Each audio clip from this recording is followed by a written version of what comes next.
Assalamualaikum teman-teman, apa kabar semua? Mudah-mudahan dalam keadaan sehat walafiat dan selalu dalam lindungannya Allah Subhanahu wa Ta'ala ya. Kali ini saya akan membacakan kitab Babul Minan halaman 3.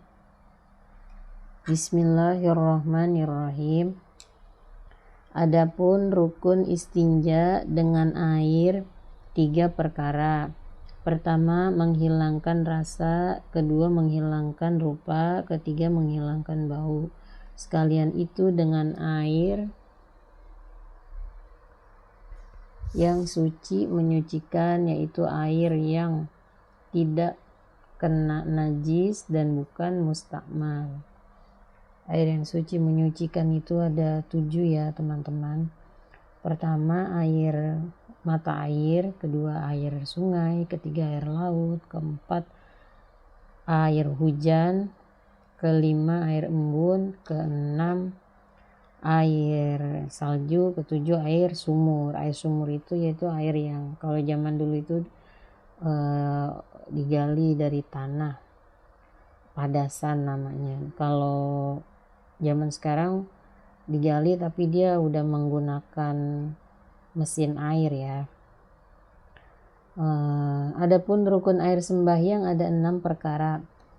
Pertama niat, kedua membasuh muka beserta niat, ketiga membasuh 2 tangan serta sikut, keempat sapu kepala dengan air itu, kelima membasuh 2 kaki beserta mata kakinya, keenam tertib.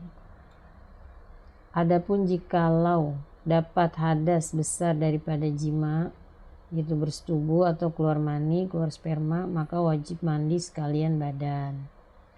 Bermula rukun mandi 2 perkara. Pertama niat, kedua membasuh sekalian badan adanya. Adapun syarat air sembahyang dan syarat mandi 8 perkara. Pertama Islam, kedua tamyiz, ketiga jangan ada di badannya barang yang menegak akan air seperti lilin atau getah. Nah di sini aku kasih tahu dulu ya. Pertama Islam, yaitu karena ini hukum-hukum bagi orang Islam ya khususnya. Kedua tamyiz, yaitu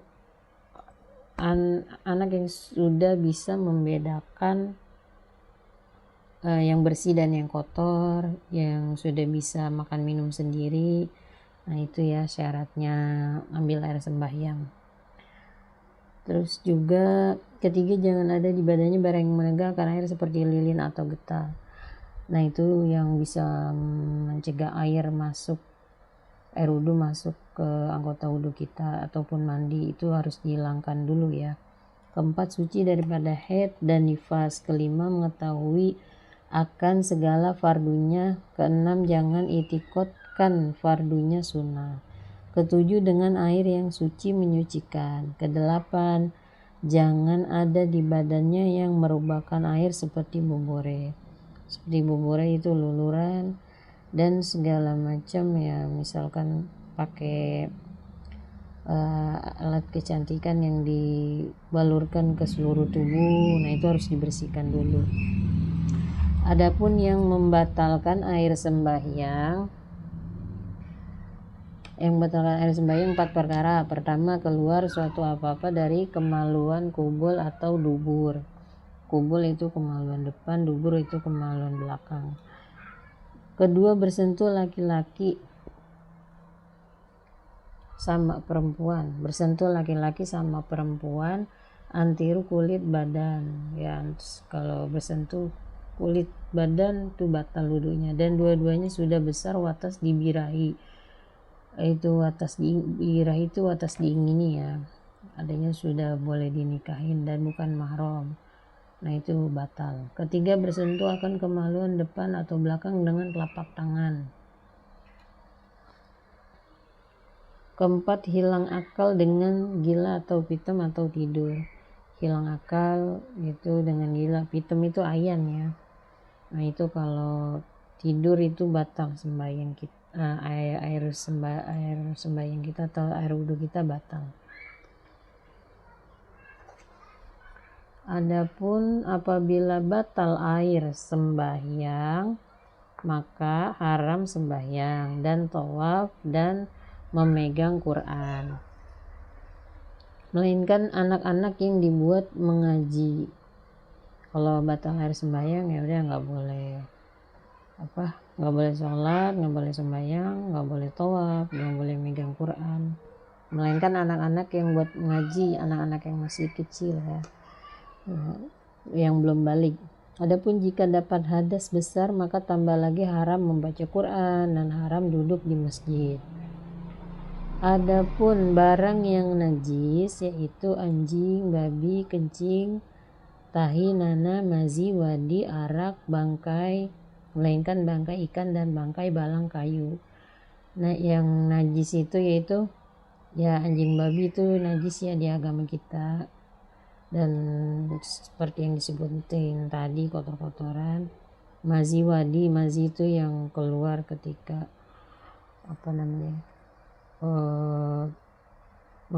mengangkat berat-berat. Wadi itu keluar ketika ada rangsangan. Nah, itu najis.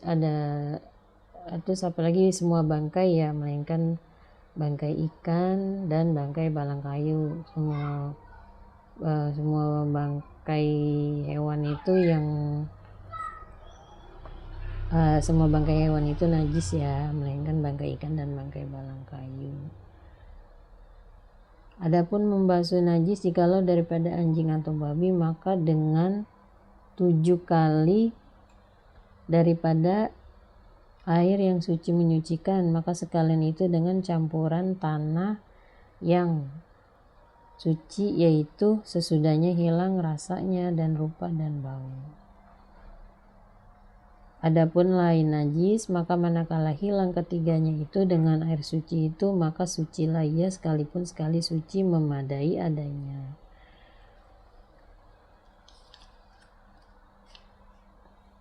Adapun sekurang-kurangnya haid sehari semalam dan biasanya 6-7 hari dan sebanyak-banyaknya 15 hari. Adapun sekurang-kurangnya nifas sedikit saja dan biasanya 40 hari dan sebanyak-banyaknya 60 hari. Tetapi jikalau perempuan suci daripada haid sebelumnya 6 hari atau suci daripada nifas sebelumnya 40 hari, maka wajib mandi dan wajib sembahyang. Maka jangan tunggu lagi bilangan biasanya, melainkan jika ia tahu yang bakal datang kembali. Adapun jikalau perempuan haid atau nifas, maka haram atasnya yang haram atas orang yang berhadas besar. Maka tambah lagi haram masuk ke masjid dan haram jima atau bercanda dengan antara pusat dan lutut, dan haram tolak cerai, melainkan jika dengan permintaannya pada lakinya adanya.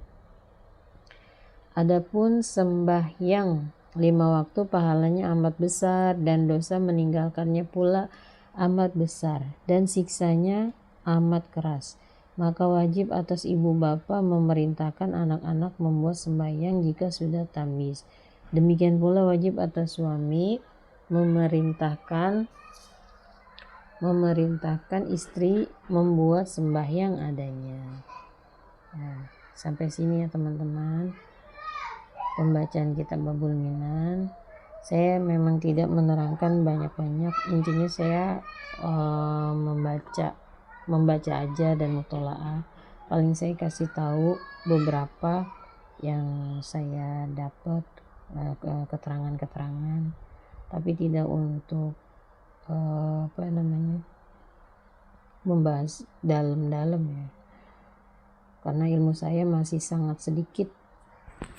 Di sini saya masih belajar, dan di sini saya juga karena ini kitab dulu saya pernah pelajarin waktu saya mau nikah, biar saya ini nggak lupa dengan syarat sembahyang, syarat wudhu yang membatalkan wudhu. Kadang kita kalau udah kelamaan nggak baca itu lupa, banyak yang lupa. Jadi di sini kita intinya mutola'ah, murojaah ya, mengulang-ulang. Jadi kalau ada kesalahan saya di dalam kasih keterangan, tolong dikasih tahu ya teman-teman di kolom komentar. Terima kasih. Sampai di sini, sampai halaman 7. Adapun syarat sembahyang, wallahu a'lam bishawab. Wassalamualaikum warahmatullahi wabarakatuh.